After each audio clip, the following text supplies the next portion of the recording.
Yeah, hang on. All right, we're going to kick it off with STT Euro Flytech against Supersonic X. Can't wait for this. It's Daniel Borrega and Stuart Francis against Min-Jae Kim and Jordy Peak. Now, STT, okay, had a bit of a rough start to the day so far. They lost to Raiden, 13 points to 27. They lost to Quad Force 1, 14 points to 26. Now we're really going to see what these pilots are made of, because you've got to forget about those losses. You've got to just do as well as you can on these to pick up as many points as you can in the rest of the day. And it's this track from Siege that you're going to have to do it on. So this is really going to show us who's got what skills in their pocket. Let's find out. We'll attack the castle.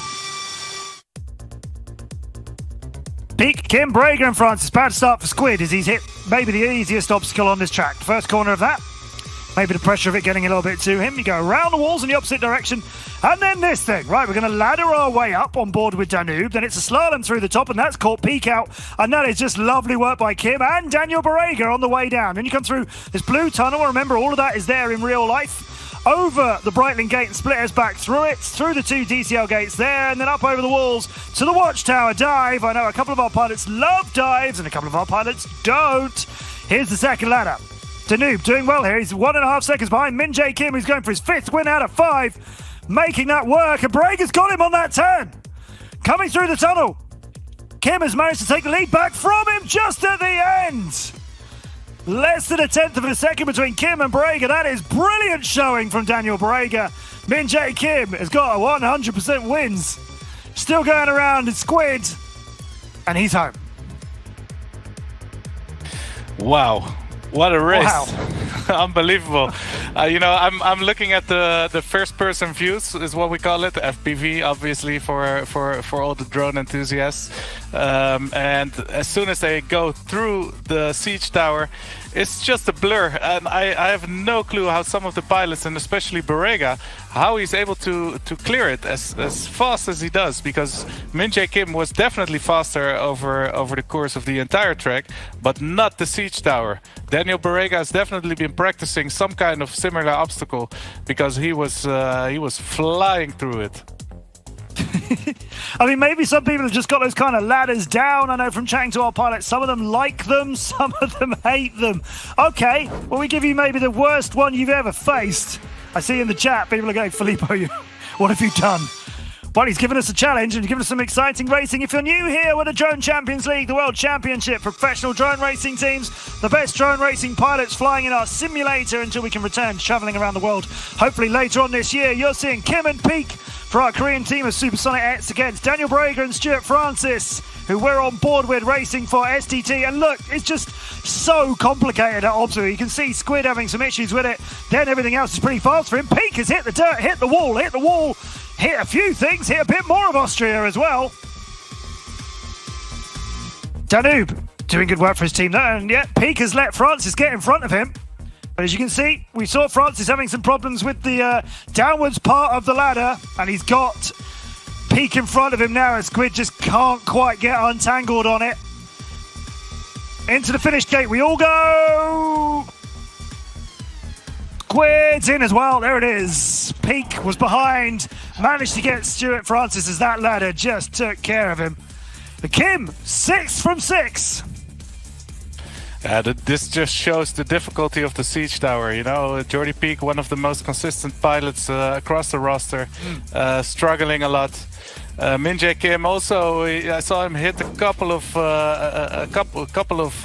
parts of the siege tower, but not as much as Borrega. So again, Kim, perfect scores by him all day.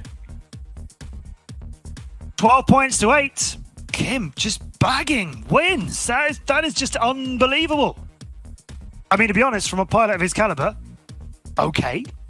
But still to do it, it's just not usually done. Albert Rosidas Coeto will come with Claudius Monsieur to try and claw back some points for STT against Andreas Klein and Angel Rivera. I'm still a bit in shock that Kim is now on 24 points out of 24 for the day. 6 wins out of 6, our highest scoring pilot. And remember, it's Raiden who've picked up the most points and are currently top of our leaderboard. But in terms of individual pilots, none of them are close to Min-Jae. The best pilot currently today for Raiden is David Modig with 16 points. Min-Jae Kim's on 24. What a legend he is. What a legend. Right, second half of this. We'll go racing. Cueto and Monsieur. Klein and Rivera just waiting to get them into the lobby before we can see what they can do around this track. And Martin, if you hit a little bit of this, particularly the siege ladder, it just gets to you, doesn't it? Yeah, it does get to you, but if you hit like the side of it and it's like inside of the trajectory that you're already going, it doesn't matter too much. But if you like frontally like hit one of the ribs of the siege tower, that's what really gets to you, you know. Then you're stuck, you have to turn around, maybe you even lose a little bit of orientation. So hitting it a little bit in the virtual race isn't too much of an issue. A lot of support in the chat for Stuart. Squid being cheered on. You're going to see more racing from him later on today. So keep the love coming for him. I want to see what he can do as we get to later races. We've seen Monsieur hit a castle hard, while Klein and Rivera are both taking the dive very nicely indeed. Here's AJ's view. Let's take a look at how well we get some purple synchronization from Supersonic X, weaving that beautifully like they've been knitting all of their lives. Maybe they have. Although that big tunnel, brightly lit, a little bit narrow, banged AJ a little way behind now, so we're on board with Andreas, who's clearly in the lead. There's his dive through the watchtower. Not as high as some of the dives we've had previously. He's nice and good on that one. Making our way up, making our way through. Left, right, slalom down. It's nice and tidy. Rivera's knitting too. Monsieur, not too shabby. The exit of that a little bit lower and could be sped up a bit. McLean is home. Look at that. Nearly 3 seconds over Rivera's teammate. In goes Monsieur. Cloud is home. Did some great racing in the last one. Rosine's Cueto, blessed, is finished 2. Great racing by Andreas Klein, 49 seconds. And also very dominant score by Supersonic X, you know, scoring the 1 and 2. Cueto here hitting the... Yes, he hit the inside of the dive from the watchtower. Andreas Klein and Rivera side by side. Rivera did take, as you can see there, he did take it a little bit wide. You know, you can definitely take it a lot, a lot tighter corners around it. But he was just potentially mitigating any risk, you know, and he just securing the second place, as they may have known they were leading by seconds. Yeah, you think they may have just made it safe? Yeah, it could be, because I do know that Jordy Peak and Andreas Klein are sitting side by side, so they definitely have some communications going on within the team. Let's see what everybody can do in this track, and of course what you can do with the Siege Ladder when you get your time for playing on this. It's not just yet, it will come out in game, but you're gonna get them a little bit at a time. You will be able to play on the Night's Watch tomorrow. This one will just haunt you until you get a chance to try and put it to bed. Klein away from Rivera, Monsieur and Rosines. Cueto having trouble getting out of the bottom of the Siege Ladder. Through the gates over the top of that, and then split us through Breitling. Make your way around the castle walls and head to the watchtower. I love the way Filippo has designed all these tracks around his castle with a sort of castle theme. This one being the siege engines kind of side of warfare. I think if you brought that siege ladder up to a castle, they'd go, you know what, you can have it. Right, we don't like it here anyway. It's cold and drafty. Rivera's in third. Monsieur is in second. Good result for him, but Klein's got the win, 1.391 seconds ahead of him. That's more points for Supersonic X, but good work, Claudius Monsieur, getting that second place. Absolutely, brilliant work. Let's see what happened to Cueto in the start of the race. He did fall behind quite a lot. Yeah, the siege tower is unbelievable. Let's see what it looks like from their perspective. How fast Andreas Klein is whirling through it. It's unbelievable racing.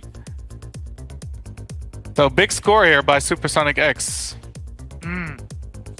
Yeah, even bigger than last time when it was 24-16 when these two teams faced each other. So another win for Supersonic X.